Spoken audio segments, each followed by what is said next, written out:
The CBS Radio Mystery Theater presents...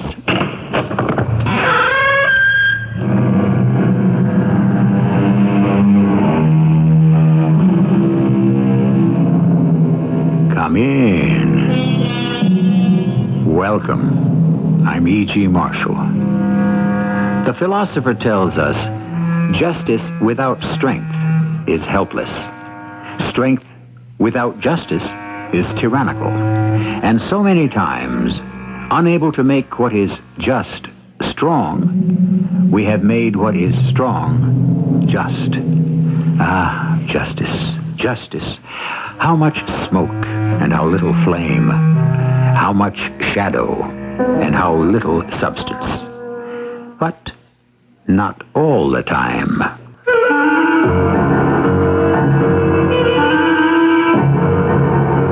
Our mystery drama, In Another Place, was written especially for the Mystery Theater by Sam Dan and stars Fred Gwynne.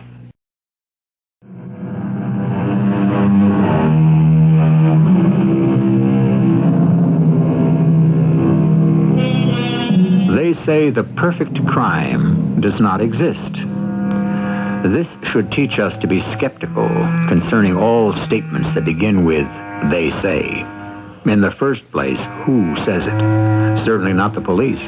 Indeed, they'll tell you that their files are filled to overflowing with perfect crimes. Because the fact is that any unsolved case is a perfect crime. And any uncaught criminal has committed one. That legendary little detail that the criminal is supposed to have overlooked exists purely for the benefit of the mystery story writer, and not for the convenience of the police. However, since you insist, you're going to get a perfect crime with a tiny, insignificant, minute, loose end. Who's that? You know who it is? But Tamar. Sit still. Now keep away from the window. Well, suppose it has to be Sheriff Morrison. Of course it's Sheriff Morrison. Do you think he suspects? Of course he suspects. He was born suspicious. That's why he's the sheriff. But Tamar... Ben, there's nothing Morrison can do. You have the alibi. The alibi? Oh, stop looking guilty. Stop thinking guilty. Stop feeling guilty. But What's gotten into you? You're Ben Blankenship. You're one of the Chicago Blankenships. Huh. Who is Morrison but a hick sheriff? Oh, come on, Ben. Get some of that beautiful contempt back into your manner. I've never been on a spot like this before. Ben, you are the lord of the castle. He's a peasant. Now open the door. Yes? Afternoon, Mr. Blankenship. Oh, you must be Sheriff... Morrison. Oh, of course. Yeah, Morrison. Won't you come in, Sheriff? Thank you.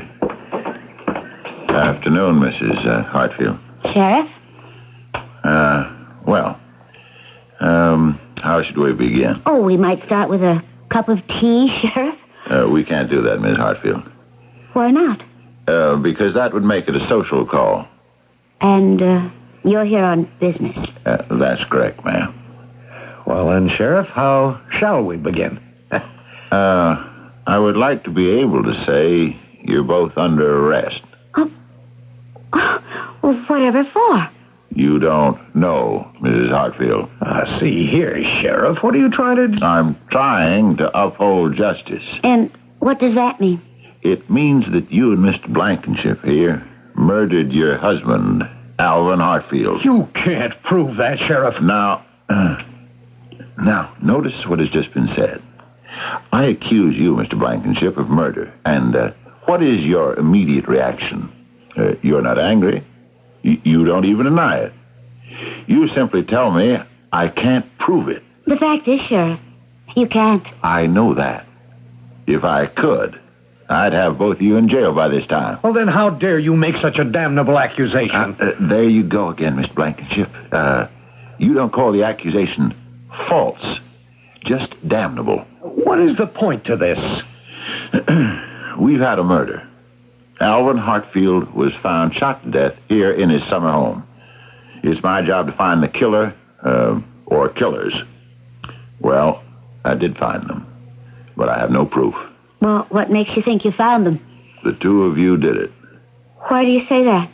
Because you've been, in some places it's called having an affair. In others, it's known as committing adultery. I didn't know that word was still being used. Why not? It's still being done. Score a point for your side, Sheriff. He was your old doddering husband. You were the youthful, vigorous wife. You make it seem so physical. And that's what it's all about, Mrs. Hartfield, wouldn't you say? Sheriff, why do you insist that Mr. Blankenship and I murdered Alvin? Because people who violate one commandment would scarcely hesitate to break another. And on such evidence, you... It's pretty good evidence. The two of you have been making a fool out of poor old Alvin. Why does everyone insist that we were making a fool of him? Wasn't he making a fool of himself? Pretending that a man of 80 could be a satisfactory husband for a woman of 35? Then why didn't you divorce him? Divorce $10 million? Aha, you do admit you married him for his money. Of course. And why did he marry me? For my good looks, for my youth. That was the bargain. Sheriff, I object to this entire line of conversation. May I ask what you're doing in this house? First, I have to ask, what are you doing in this house? Well, Mrs. Hartfield is a friend of mine. Her husband was killed here a week ago. I've come here to pay my respects. You sure have. Sheriff, how could either of us have killed poor Alvin? Oh, I know. You have alibis. On the night poor Alvin was shot, I was at the opera. And you can produce witnesses who saw you there. I know. And you, Mr. Blankenship? Well, as you know, I was in California. That's your story. I had driven out there to visit a friend. We had some business to discuss. I know. We have his signed affidavit. Oh, Sheriff, there's no doubt that both of us were away at the time. We can prove it. Why do you insist we're guilty? Because I know it. You won't get away with it. We won't get away with what? Because as long as one person knows, then your guilt has to come out eventually. Sheriff, I am not sure that we're required to put up with... with... it will. One day. I liked old man Hartsfield. He was good to me. He was good to the people who live around here. You had no right to kill him. And I'm going to prove you did it if it takes me the rest of my life. That's a fine melodramatic statement, Sheriff. And I believe it can't be topped as an exit line. Just make sure you remember I said it. Good day, Miss Hartfield. Mr. Blankenship.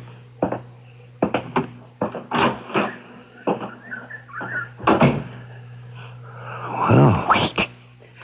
Don't tell me he's lurking at the door. No, he's getting into his car. That wasn't nearly as difficult as I thought. Oh, he's suspicious.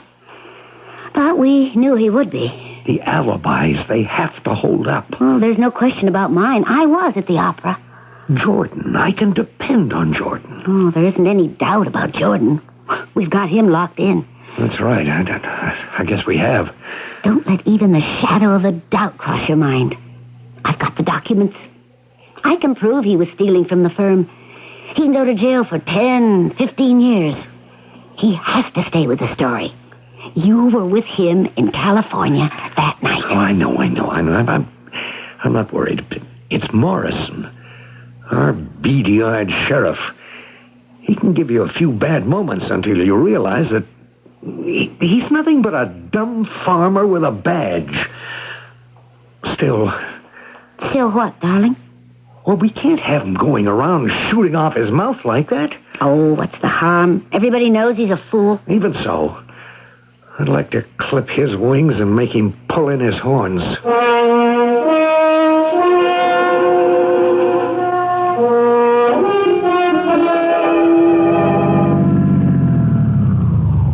Morning, Sheriff. How are they treating you, Percy? Nobody never treated me to nothing. Always paid my own way. Fill her up? Well, yeah. Yeah, now that we got all that straightened out, fill her up. So, you sick of being sheriff? Sometimes. You spoiling to lose out next election? Who'd vote against me? What's it take to be sheriff around these parts anyhow? Suppose you tell me that, Percy. All we need is a fella who looks good in a campaign hat, a badge, a gun, and riding breeches. And, I don't look good? You look fine. So? Ever ask yourself why we need a sheriff? To enforce the law. Oh, come on, Joe. We got state troopers over to Pickettsville to enforce whatever law's been busted. All right, so, you tell me, Percy. For the summer people. Summer people? Yeah. It makes the place feel more rural. What this lady call it? What word did she use? Bucolic. That's the word, bucolic. What's it mean, Joe? Rural. The whole idea of a sheriff now. It's kind of romantic to them rich city folk that summer's up here. Where's all this leading, Percy? We can't alienate them summer people. And that's what you happen to be doing, Joe. Is that a fact? You're accusing Ben Blankenship and Tamar Hartsfield of killing old Alvin. How do you know, Percy? The word's out. They're guilty. But the state police couldn't find anything. I know they're guilty. She was in New York, attending the Metropolitan Opera. He was 3,000 miles away in California. So they say. Oh, you don't have any evidence? Not yet. That's 15 gallons. Will you write it up? Yeah. There ain't much harm done yet. But you keep it up, and this can become one of them media sensations. Old husband, young wife, handsome boyfriend. Folks around here ain't gonna like it. It's gonna scare off the summer people. Yeah, well, thanks for the tip, Percy. See you around. I hope so. Oh, and I wanted to talk to Sheriff Morrison. It's all right, Rosetta. I done it. I don't understand what has got into him. I have known Tamar Hartsfield since she got married to Al and started coming here in the summer. It is 10 years. Now, why would she want to kill him? Why take a chance on losing all that money that was sure to come her way anyhow? And Ben Blankenship. Huh. I remember him in knee pants. What has got into Joe Morrison? We may need a new sheriff. Yeah. Hey, Percy, you got that faraway look in your eye. Huh? I'm thinking about what Joe Morrison's been saying. You know something? He may be right. Tamar Hartsfield and Ben Blankenship killed old Alvin? Between you and me, he's right. Wow, but Alvin was shot while she was in New York, and Ben was in Los Angeles, and they can prove it. Yeah, I know. Well, then how can Joe Morrison possibly be right? I believe Joe Morrison. Don't ask me why or how. I just believe him. That's all.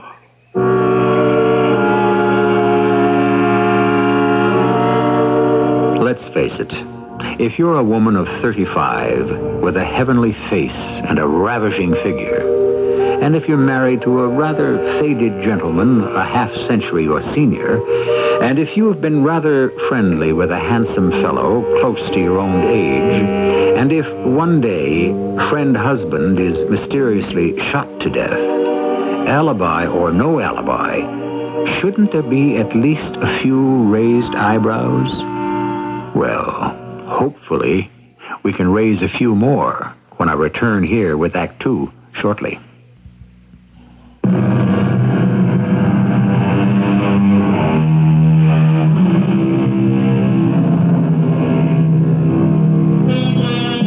Alibi. The word, as you may know, is compounded from the Latin alius ibi, or another place, elsewhere, which is exactly what an alibi is supposed to do for you. To wit, prove that you were in another place while a crime was being committed. This supposedly proves your innocence, since it has been scientifically demonstrated that it is impossible for one person to be in two locations at the same time. Now that we have reestablished our premise, onward and upward. Percy, do you realize what you just said? Yes, Rosetta. I said, if Sheriff Joe Morrison thinks Tamar Hartsfield and Ben Blankenship are guilty, then they did it. And that's all. But why does he think so? It might be he knows something we don't know. Oh, he knows nothing. If he has got proof, if he's got evidence and facts or information, why don't he come out with it? Yeah, yes, he just knows, that's all. Sheriff Joe Morrison. What brings you here, Joe? Eustace, you're county prosecutor. Are you satisfied with the progress of the Hartsfield murder investigation? Joe, you know it's in the hands of the state police. It's in my hands, Eustace, since I am town marshal of the place where it happened. Of course. Well, I asked if you were satisfied with the progress of the investigation. I can only answer that yes and no. Uh-huh. Satisfied that you and they are doing the best possible job, and, of course, not satisfied because we have not yet arrived at a solution. So far, all we have is that Alvin Hartsfield was shot to death by a person, or persons unknown. That's probably just what happened. He was killed by an intruder, a burglar. Uh-huh. You're satisfied that's what happened? Yes and no. I'm not satisfied that it happened, but I'm satisfied with it as an explanation. Why? Why? His money was missing from his wallet. His expensive shotguns, plus his fishing tackle and other valuables about the house are gone. What else could it be? Eustace, when the shoe factory closed up, this town was ruined. And then old Alvin Hartsfield bought some property. You don't have to tell me about the history of the town. No, but I think I'd better remind you. All the rich summer folk followed old Alvin here, and the whole region was born again. Joe, I must tell you, I felt like I lost my father. Tamar and Ben, they did it. Nothing else makes sense. She was at the opera, seen there by at least 30 people who know her. They'll testify. We have to accept that. What about him? How do we really know he was in California? He drove out in his car, he says. He visited this Jordan fellow. Now, we have Jordan's sworn statement. Jordan was old Alvin's personal secretary. With him 20 years. The old man made him rich. Why would Jordan lie? That's what I want to find out. Both Tamar and Ben have alibis. That's what's bothering me. Well, why should it bother you? It's been my experience that most innocent people don't have alibis. Certainly not ironclad alibis. Tamar and Ben made sure in advance. I'll go this far. Maybe Tamar and Ben could have hired a killer and made it look like a robbery, but how could we prove it, ever? I'm sure Ben did it. Why? He couldn't trust anyone else. He's trusting this fellow Jordan out in California to give him an alibi. Yeah, well, let me see if I can break that down, huh? Let me go out there. All the way out to California? Do you know how much that costs? I'll fly coach. I'll go tourist. I'll ride in the baggage compartment. Come on, Eustace. Authorize the trip.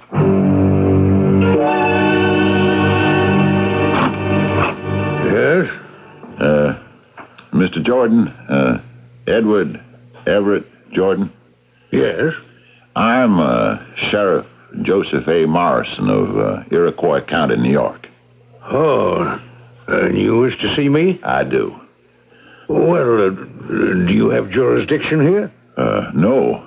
I didn't think it was necessary for me to enlist the cooperation of the local police. I was sure that you, as a law-abiding citizen, would be eager and anxious to do everything possible to aid in bringing criminals to justice. Oh, I am. I certainly am. Won't you come in? Thank you. Now, you say that Mr. Ben Blankenship was here last week. Yes. He'd driven out in his car. Driven out in his car. It's quite a trip. Did he tell you why he didn't fly? He gets airsick. And the trains, well, Don't have the train service we used to have. I think that's a pity. But I already told all this. I said all this in a statement. Why are you asking me again? Mr. Blankenship had arrived here on a Wednesday. Oh yes, on Wednesday. And he spent Wednesday night here. Wednesday night, yes, of course. And you talked business. Yes, we talk business relative to Mr. Hartsfield's affairs. I was his secretary. Thursday night, there was a phone call. Mr. Hartsfield had been found shot to death back home in Iroquois County. That's right. There was a phone call, yes. That reminds me, it's 7 o'clock. I did have an important phone call to make. Will you please excuse me? Make yourself at home, Sheriff Morris. Morrison. Oh, yes, of course. I'll return in a moment. Hello? Tamar, Jordan, he's here. who's there? The sheriff. That Morris or Morrison or whatever. Be calm. How can I be calm? He knows I'm lying. How does he know? Oh, he knows. Well, now you just stick to your story. But I'm committing perjury. Wouldn't you rather commit perjury and get away with it? Or go to jail for forgery, embezzlement? Don't say those words, not on the phone. You made free with Alvin's checkbook. But this sheriff, he knows I'm lying. He knows Ben and I are lying too. Tamar. Just stick to your story. He has absolutely no way of proving it's wrong.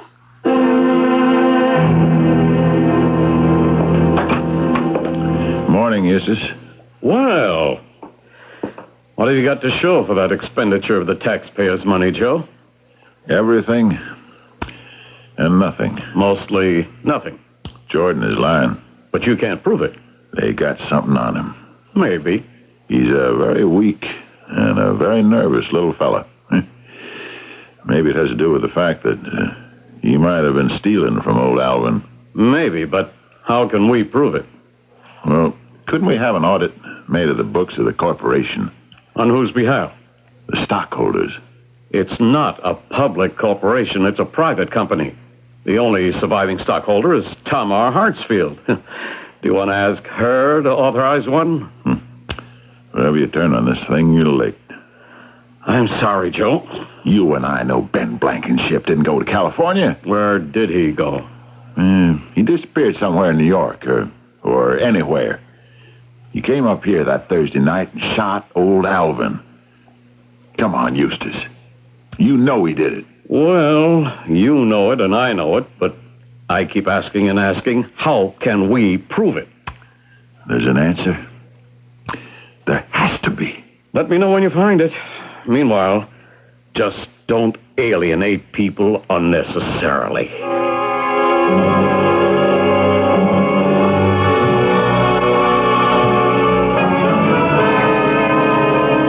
Lunch ready? In 1 minute. You want to check Ben Blankenship's left rear tire? Oh, what's wrong with it? He says it has got a slow leak. Yeah, I guess. He dropped the car off a little while ago and then drove away with Tamar. The two of them shouldn't make it so obvious. Oh, why don't we mind our own business? The law is everybody's business. You want to look at that tire? Can I eat first? I promise you have it fixed by 1 o'clock. All right, all right.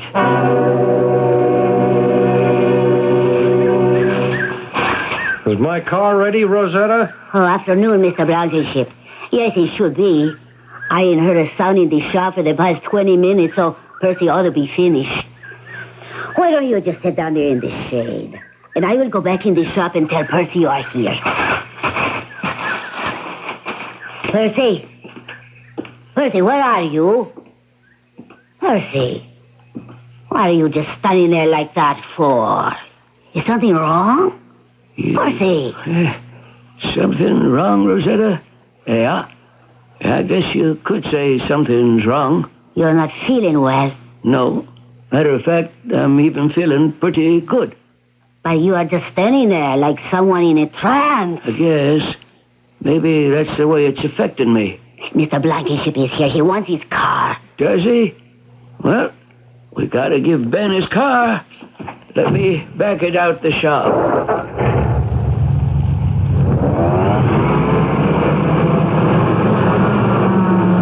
There she is, Mr. Blankenship.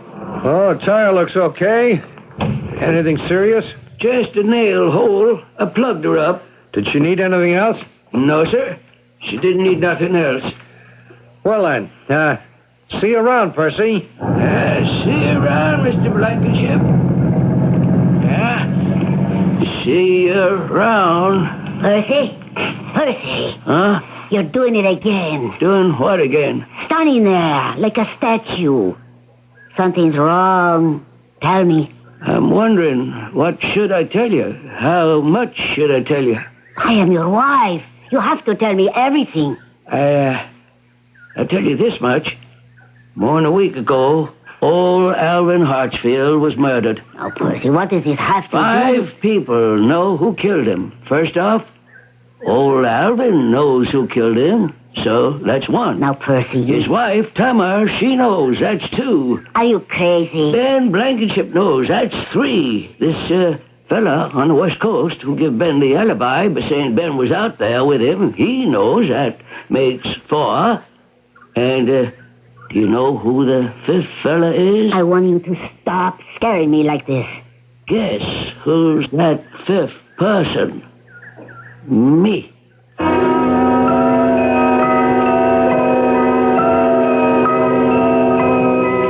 Does he know? Let us assume that Sheriff Joe Morrison has been right all along, and that Tamar and Ben are guilty of murder. On that basis, you should also be able to figure out why. You're already in possession of every clue, and you know the rationale for every assumption.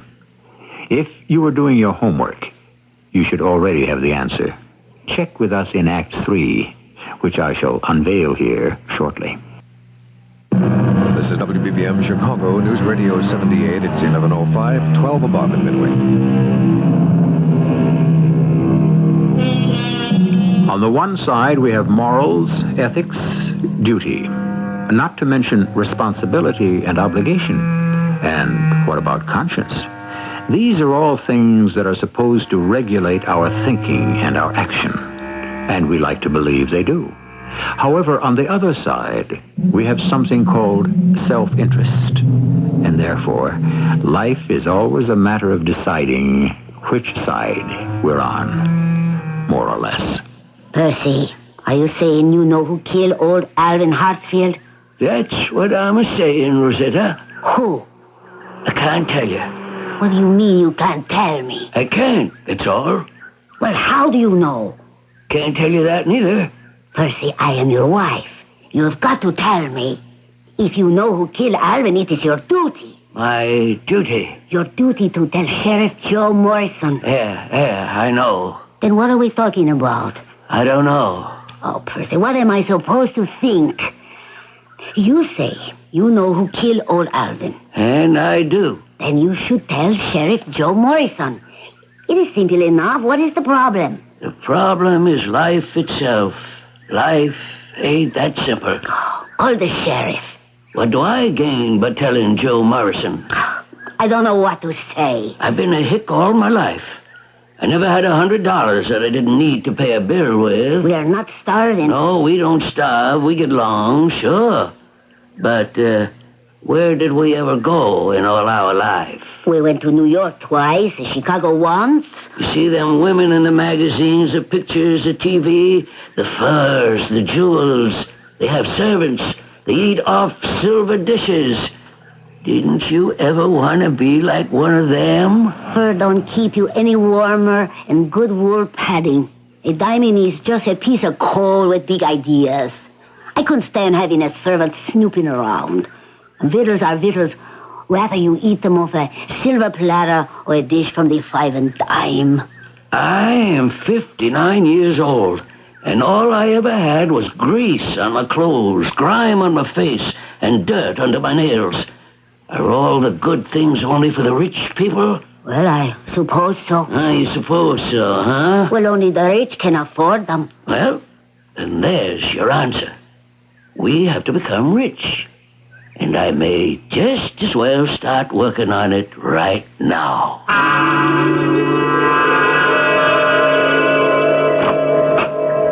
Morning, Miss Hartsfield. Oh, morning, Percy.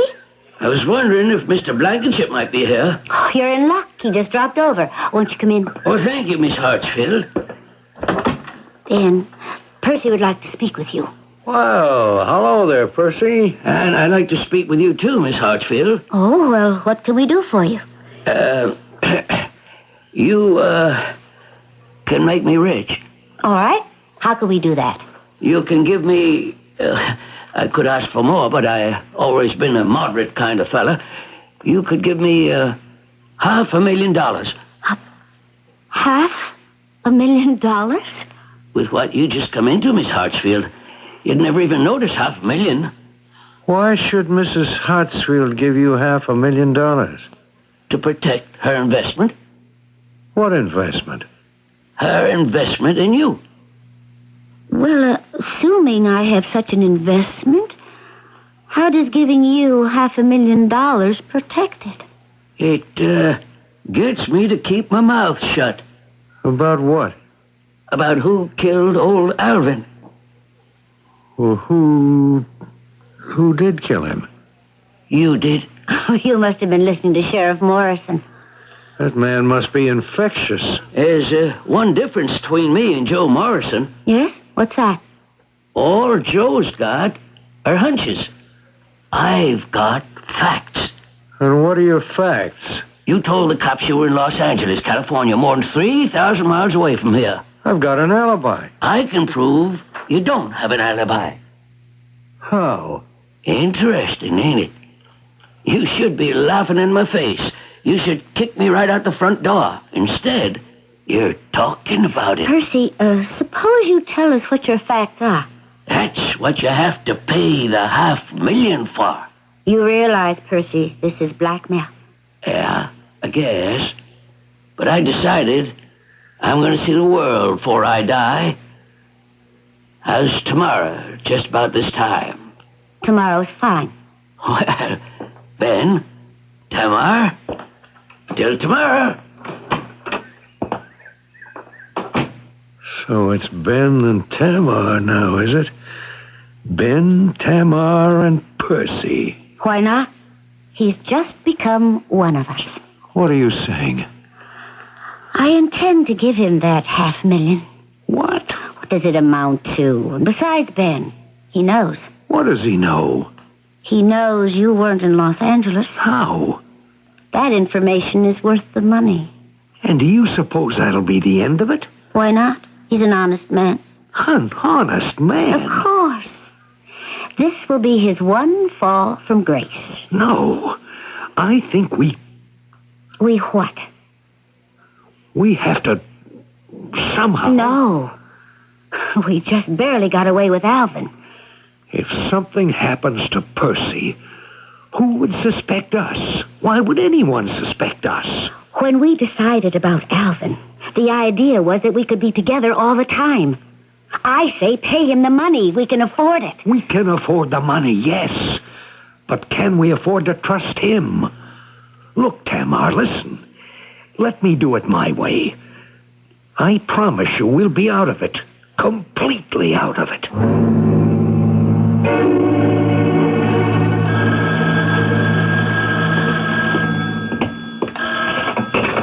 Percy's garage. Yeah? Oh, where you start again? Oh, wait a minute. Percy, some fella stuck on 88, a couple of miles north of the freeway. Can you get the tow truck up there? Tell him it'll be about an hour. Yeah, he'll be there. About, an hour or so. Well, it is the best we can do. Why don't you read a book or pick some apples? Bye. Who was that? Sounds like some city fella. Why would anyone want to take Route 88? It's the most deserted and God-forsaken stretch of road in the country.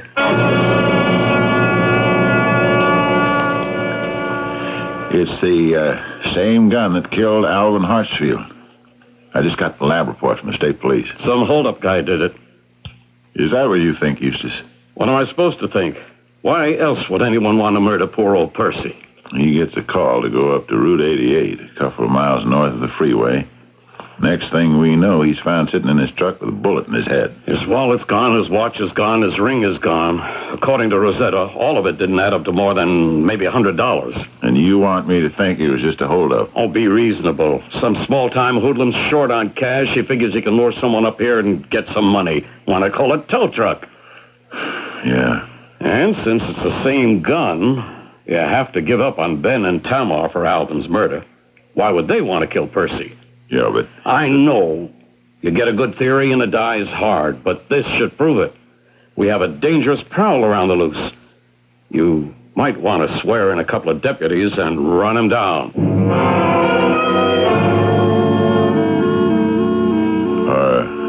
Are you all right, Rosetta? Yes, I am all right, Joe. They kill him, you know.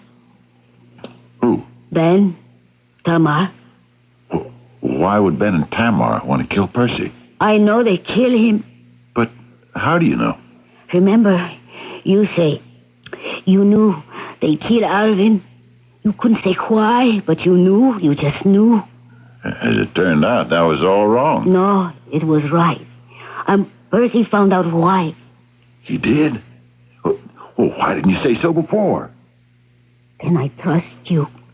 Why, of course you can. Percy said to me, I know who killed old Alvin. Well, why didn't he tell me? Because, oh, Joe, this is the awful part. He wanted to blackmail. I can't find a prettier word. Tamar and Ben. But he worked so hard all his life. He was so sick of this place. Rosetta, I won't say a word. Not a word. But we have work to do. He found out. Okay. Do you know when? Do you know how? Yesterday, Ben Blankenship brought the car in. He had a slow leak in the left rear tire. Percy fixed it, and then he got the queerest look on his face. He started saying all them crazy things. Percy discovered something. Yes, I am sure. But what? I don't know. He wouldn't tell me. But he found out something here. In here.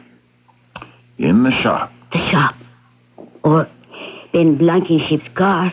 Yeah. Or both. The answer is here. It has to be here.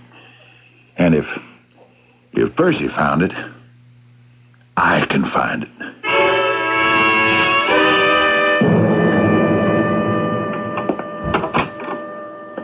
Well, Sheriff, what can we do for you today? Mr. Blankenship, I have a warrant for your arrest. My arrest? What for? Suspicion of murder. What? That's See ridiculous. here, Sheriff. And I must ask you to come along, too, Mrs. Hartsfield. Me? Material witness. To think you could get away with murder. You can't prove we murdered Percy. Oh, we. Were you in on that one, too, Mrs. Hartsfield? I don't know what anyone is talking about. I'm talking about old Alvin. You want to confess? Well, you only have one life, and all you can do is spend it in prison, no matter how many murders you committed. We didn't commit any. I didn't commit any. I guess not. You were definitely at the opera. But Mr. Blankenship here has no alibi at all. Oh, yes, I have. I have a witness. And I have a better witness. Your car. My car? 10 days ago, you let it be known that you were driving out the West Coast. You brought the car into Percy's for a complete check. Do you deny it? Well, I don't... We have the records. You signed a work slip authorizing Percy to mount new tires, change your oil and filter, and check your brakes. Do you deny that? Why should I? If only you could. On the slip you signed, and on the sticker Percy placed inside your car door, was the mileage to date. 20,000 odd. Do you see what I'm driving at, Mr. Blankenship? I... If you did, drive to California and back, your speedometer should read very close to 27,000. But it doesn't. Ben, you lied to me. Now, see here, Tamar. You didn't go to California. No, ma'am. He has not driven more than 100 miles in the past 2 weeks, according to his speedometer. Then you killed him. You killed Alvin. What do you mean I killed Alvin? Sheriff, he lied to me. Don't you think you're going to pin it all on me? Folks. Plenty of time for arguing and squabbling at the trial. There's guilt enough and to spare for both of you. The fabric of eternal love. How swiftly it may unravel. How short a time forever can be. You heard what happens when thieves fall out. But this is nothing to the havoc which ensues when lovers become haters. And both of them try to get into a lifeboat, which only has room for one. I shall return shortly.